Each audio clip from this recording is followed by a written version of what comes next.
અલા પણ નક્કી જ છે એલા બાપા. એટલે શું છે હવે? પોગી જાજો ને ખાલી 30 બસનું શું છે તૈયારી? 30 બસનો જો ફોન હમણાં એનો જ આવ્યો હતો ઓલાનો.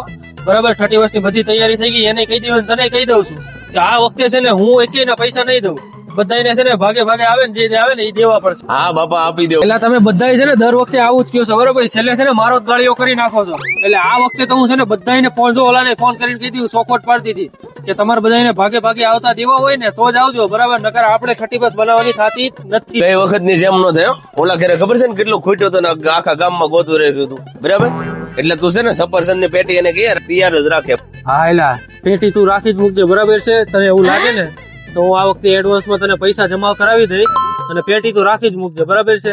ગઈ વખતે એલા બાપા ભાઈ બહુ હેરાન થઈ ગયા હતા અમે.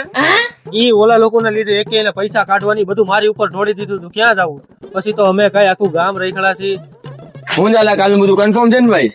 કાલનું તો જો ભાઈ બધું કન્ફર્મ જ છે બરાબર છે. પણ આ ખબરી એને કહી દે દર વખતે છે ને કોરે કોરો વયો જાય છે. તારે હું પૈસા આપી દે. ગયા વખતે તને કામમાં અટવાઈ ગયો હતો ને એટલે. એટલે ભાઈ દર વખતે ઈ આવું છે આપી દે આપી દે. ગઈ વખતે તે નહોતા આપ્યા એને મારે કાઢવા પડ્યા હતા. એટલે એ આપી દેશે. ઓલા બેનું કેમ છું છે? ઈ બે ના જો પૈસા એડવાન્સ આવી ગયા છે મારી પાસે બરાબર ઘરેથી છે. મારો ફોન આવી ગયો. હાલો તો આપણે જઈએ બરાબર. હા. ડન. અને જો આ ટાઈમે ભેગા થઈ જાય ઓકે ઓકે.